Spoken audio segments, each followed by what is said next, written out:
मला वाटतं सोमवारी मंगळवारी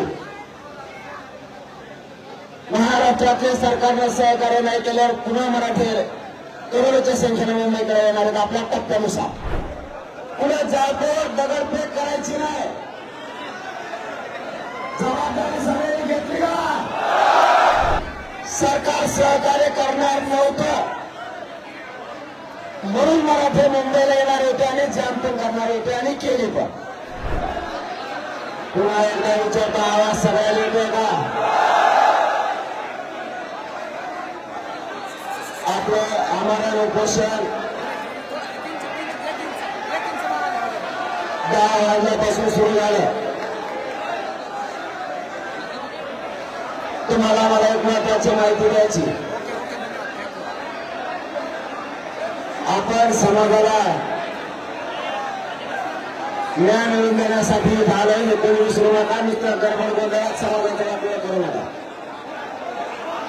कोण काय सांगताय कोणाचं काय म्हणणं आहे ऐकून घ्यायचं शिका. आपण शिकलो नाही.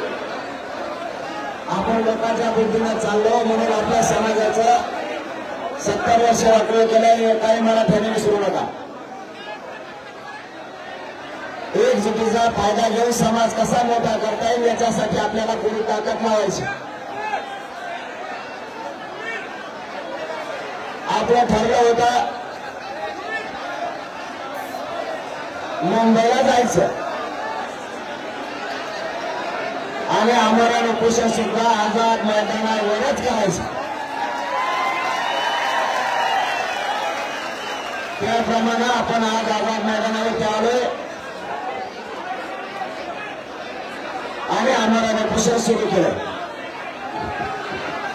आता तुमची काय जबाबदारी?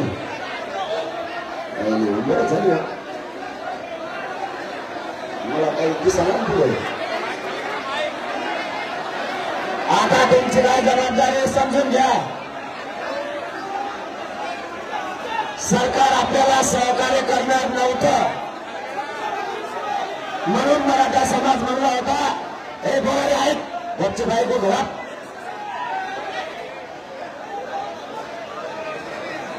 गपचूप उभा आहे. सरकार आपलं ऐकत नव्हतं. आपल्याला सहकार्य करत नव्हतं म्हणून करोडो मराठ्यांनी घराघरातून ठरवलं होतं मुंबईला जायचं आणि मुंबई जाम करायची. आता एक गोष्ट लक्षात ठेवा. सरकार सहकार्य करणार नव्हतं म्हणून मराठे मुंबईला येणार होते आणि जाम पण करणार होते आणि केली पण. आता आपल्याला सरकारनं सहकार्य केलंय. मी काय बोलतोय लक्षात ठेवा. सरकारने सहकार्य केलंय परवानगी दिली त्याबद्दल आपण काल परवा सरकारचे कौतुकही मोठ्या मनाने केलं. पण आता सरकारने सहकार्य केलं म्हणल्याच्या नंतर आता तुम्हाला पण सहकार्य करायचं. पोलीस बांधव आणि सरकार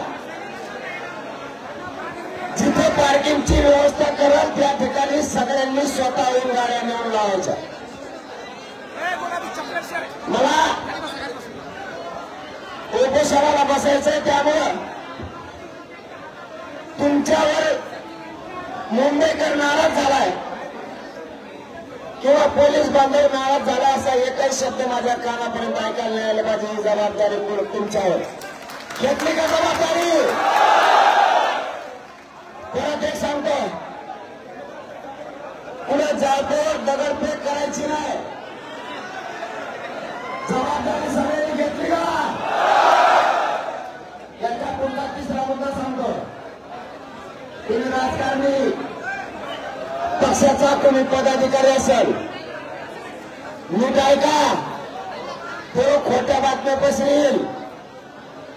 मुंबईत जायचं आपल्याला मुंबईत जामच करायची. ग्राउंडवर गाड्या नाही लावायच्या.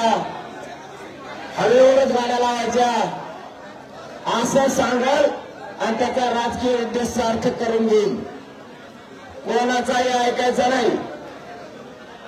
जाम कवा करायची होती, आपल्याला सरकार सहकार्य करीत नव्हतं त्यावेळेस. आता सहकार्य केलं म्हणलं आपली जबाबदारी आहे सरकारला आणि पोलिसाला सहकार्य करणं. पुन्हा एकदा सांगतो, सहकार्य नाही केलं सरकारनं, आपल्याला पुन्हा परवानगी वाढवून नाही दिली, पुन्हा तुम्हाला येता येतं. मला वाटतं सोमवारी मंगळवारी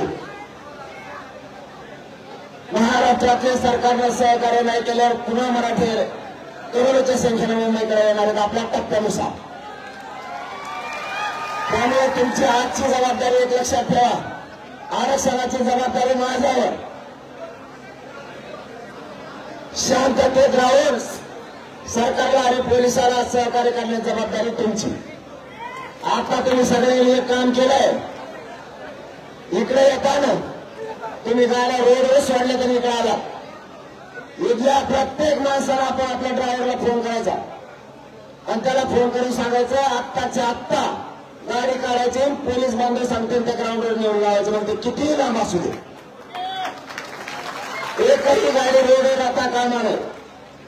स्वतः तुम्ही स्वयंसेवक म्हणून काम करायचं. तुम्ही जी मुंबई जाम केली ना मराठ्यावर, 2 घंट्यात पुन्हा मोकळी मुंबई झाली पाहिजे, जबाबदारी तुमची. आता मला बोलता येणार नाहीये, उपोषणाला बसलो. सोशल मीडियाच्या भाऊ गर्दीत विश्वासार्हतेने चकाकणारे नाव म्हणजे लेट्सअप मराठी. सगळ्यांना, सगळ्या नागरिकांना ती स्पीच, ती लेट्सअप वरील मुलाखती म्हणजे विचारांचा खजिना. त्यानंतरच्या निवडणुकीमध्ये मला सोडून गेले. बातम्या केवळ वस्तुस्थिती सांगणाऱ्या, न प्रोपगंडा, फक्त जनतेचा अजेंडा. क्योंकि आने वाला कल जाने वाला है, जाने वाला कल आने वाला है. राजकारण, मनोरंजन असो की क्रीडा क्षेत्र, महाराष्ट्राची स्पंदने संवेदनशीलतेने टिपणारे माध्यम म्हणजे लेट्सअप मराठी. जगासोबत एक पाऊल पुढे राहण्यासाठी लेट्सअपचे ॲप, सोशल मीडिया आणि वेबसाईट सोबत कनेक्टेड रहा.